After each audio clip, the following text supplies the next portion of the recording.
আসসালামু আলাইকুম।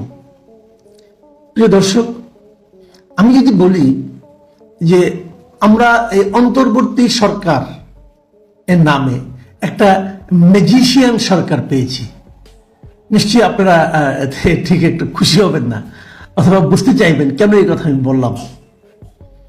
ধরা যাক, একটা কথা আমি বলি আপনাকে। আমি আপনাকে বললাম যে এই শীতের দিনে আপনার গোসলের পানিতে আমি আরো অতিরিক্ত কিছু বরফ মিলিয়ে দিয়েছি, কিন্তু এতে আপনার কোনো সমস্যা হবে না। আপনি কিন্তু বিশ্বাস করবেন? অথবা যদি উল্টো ভাবে বলি যে আমি আপনার বাজারে যখন আপনি যাবেন, বাজারে প্রত্যেকটা জিনিসপত্রের দাম আগের চেয়ে একটু একটু করে বেড়ে যাবে। একটা দুটো জিনিসপত্রের দাম না, প্রায় শতাধিক জিনিসপত্রের দাম বেড়ে যাবে। আপনি যে সেবাটা নেবেন, যেমন টেলিফোন কথা বলবেন, এটা একটা সেবা, তো এই সেবায় আগে যা বিল দিতেন তার চেয়ে আপনি বেশি বিল দিবেন। প্রত্যেকটা ক্ষেত্রে আপনার ব্যয় বেড়ে যাবে, কিন্তু আপনার কোনো সমস্যা হবে না। আপনি বিশ্বাস করবেন? যদি কোনো দায়িত্ববান লোক বলে, আমি যদি বলি আমাকে আপনি বলবেন দূর দূর বলে তাড়িয়ে দিবেন যে বেটা তুই কি বুঝস, তুই যেটা মূর্খ। কিন্তু আমি তো দায়িত্ববান ব্যক্তি, আমি একটা ক্ষুদ্র মানুষ, তাই না? যদি কোনো দায়িত্ববান ব্যক্তি যাকে আমরা টাকা পয়সা দিয়ে, বেতন দিয়ে, উচ্চ বেতন দিয়ে একটা উচ্চ গুরুত্বপূর্ণ পদে বসিয়েছি, সেই লোক যখন এই কথা বলবে, তখন তাকে আপনি কি বলবেন? বলবেন ভাই এটা আসলে একজন জাদুকর, সে একজন ম্যাজিশিয়ান। এরকম একটা ম্যাজিশিয়ান সরকার আমরা মনে হয় পেয়েছি এবার। কারণটা হলো, সরকার শতাধিক পণ্যে, শতাধিক সেবা খাতে, শতাধিক, কিন্তু একটা দুইটা না, শতাধিক সেবা খাতে ভ্যাট বাড়িয়েছে, মূল্য সংযোজন কর বাড়িয়েছে, ভ্যাট যেটা বাংলায় বলি আমরা, মূল্য সংযোজন কর বাড়িয়েছে, এবং সম্পূরক শুল্ক বৃদ্ধি করেছে বিভিন্ন খাতে। আপনি যে কাপড়টাকে কিনতেন দোকান থেকে, তার দাম বেড়ে যাবে। হোটেলে যে খেতেন, তার দাম বেড়ে যাবে। মোবাইলে কথা বলতেন, সেটার দাম বেড়ে যাবে। এরকম শতাধিক পণ্যে আপনার ব্যয় তারা বাড়িয়ে দিয়েছে। তারপর এই সরকারের প্রধান উপদেষ্টার প্রেস সেক্রেটারি, তিনি সংবাদ সম্মেলন করে, প্রেস ব্রিফিং করে বলছেন যে এই শুল্ক কর বৃদ্ধিতে বড় প্রভাব পড়বে না। কেন পড়বে না ভাই? এটা কি বুজুর্গি কেন করেন? এটা ম্যাজিক নাকি রে ভাই? কেন পড়বে না? আমার পয়সা খরচ হবে, বাড়তি খরচ হবে। যে কাজ করতে আগে আমার 10 টাকা লাগতো, সেটা করতে এখন 12 টাকা লাগবে। আমার কষ্ট হবে না? আপনি বলছেন কষ্ট হবে না। তো এরা কি জিনিসটা বোঝেন না, নাকি বুঝেও জনগণের সঙ্গে রসিকতা করেন? অথবা হতে পারে যে পরিমাণ ব্যয় বাড়বে, উনি ধরেন আপনার 2-3 লাখ টাকা ইনকাম করেন, সরকার তাকে 1.5-2 লাখ টাকা দেয় বেতন। আমার হিসাবে প্রায় 2 লাখ টাকার কাছাকাছি উনি পান, মানে বেতন ভাতা এবং সুযোগ সুবিধা মিলে।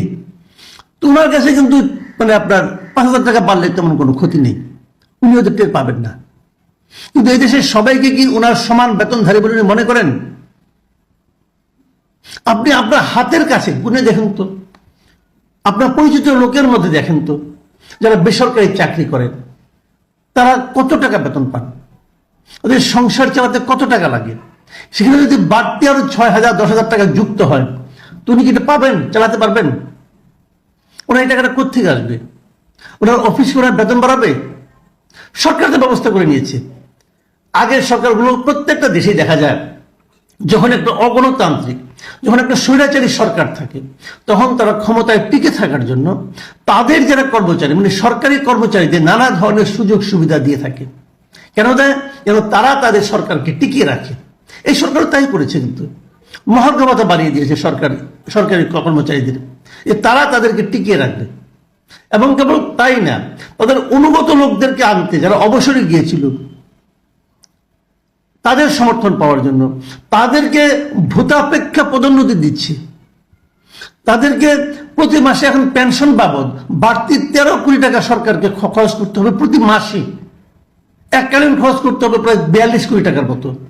সরকার আমলাদেরকে হাতে রাখার চেষ্টা করছে, সরকার সরকারি কর্মচারীদের হাতে রাখার চেষ্টা করছে, সরকার জনগণকে উপেক্ষা করছে। এর বিপরীতে সরকার ধনিক শ্রেণীকে হাতে রাখার চেষ্টা করছে, ব্যবসায়ীদের হাতে রাখার চেষ্টা করছে।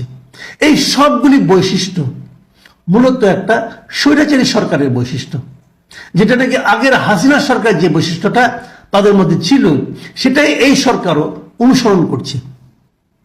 আগের সরকার এরকম দাম বাড়িয়ে বলতো, গ্যাসের দাম বাড়াতো, তেলের দাম বাড়াতো, বাড়িয়ে মন্ত্রীরা নির্লজ্জ বেহায়ের মতো দাঁড়িয়ে বলতো বেড়েছে কিন্তু মানুষের কষ্ট হবে না। আরেক মন্ত্রী বলতো দ্রব্যমূল্য বেড়েছে কিন্তু মানুষের ক্রয় ক্ষমতাও বেড়েছে। এখন এরা বলছে, তাহলে পার্থক্যটা কোথায়? এই প্রশ্নটাকে আমরা করতে পারবো না?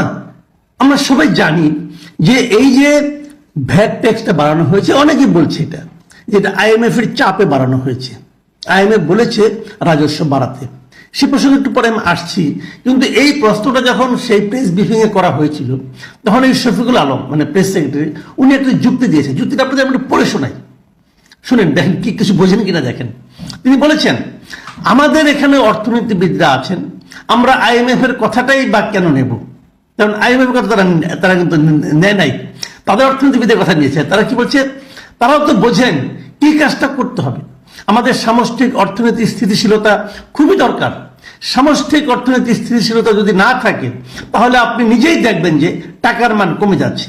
সামষ্টিক অর্থনৈতিক স্থিতিশীলতা বাড়ানোর জন্য মোট দেশজ উৎপাদনের অনুপাতে রাজস্ব আয়ের পরিমাণ মানে ট্যাক্স জিডিপি রেশিও আর কি বাড়াতে হবে।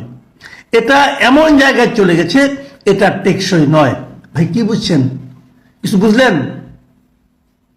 ওনার কথা কিন্তু ঠিকই আছে, আমি অস্বীকার করছি না, কিন্তু আপনি কি কিছু বুঝতে পারছেন? আমি অত ভালোভাবে বুঝি নাই। কারণটা হলো উনি বইয়ের ভাষায় কথা বলছেন।